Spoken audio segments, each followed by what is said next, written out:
সকল যোগপ্রেমীকে প্রথমত আমি একটি অন্য ধরনের ভিডিও নিয়ে প্রথমবার চলে এসেছি আপনাদের সামনে। আমরা সকলেই স্বাস্থ্য সচেতন, যেহেতু সামনে পুজো, কিভাবে ওয়েট গেইন করব বা কিভাবে ওয়েট লস করব, তো সেই জায়গায় দাঁড়িয়ে যোগা ইন ডেইলি লাইফ সেন্টারে ওমেন্সরা ভর্তি হবার পর তাদের একটি ডায়েট চার্ট দেওয়া হয় এবং অনেকেই খুব ভালোভাবে ডায়েট ফলো করে এবং অনেকের সময়ের অভাব, মনের অলসতা, প্রচুর কনফিউশন এবং অনেক কোয়ারি থাকে।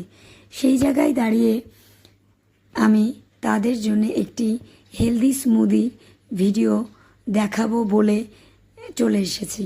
তো প্রথমত কিভাবে করলাম দেখুন, 5টি আমন্ডস, 5টি কাজু, 5টি কিশমিশ, কয়েকটি পিনাটস এবং 3টি খেজুর এবং তার সাথে 1.5 কাপ দুধ এবং 1.5 চামচ চিয়া সিডস মিক্সড করে একটি টিফিন বক্সে আটকে ওভারনাইট ফ্রিজ আপ রেখে দিয়েছি। পরের দিন আমার যোগা ক্লাস সম্পূর্ণ করে আমি ফ্রিজ থেকে টিফিন বক্সটি বের করে তার মধ্যে একটি কলা পিস পিস করে দিয়ে দেখুন মিক্সার গ্রাইন্ড করে স্মুদিটি কমপ্লিট করে ফেলেছি। দেখুন একটি হেলদি ফুড আমি অনেক বছর ধরে নিই, তো আপনারাও নিন। ভালো লাগলে লাইক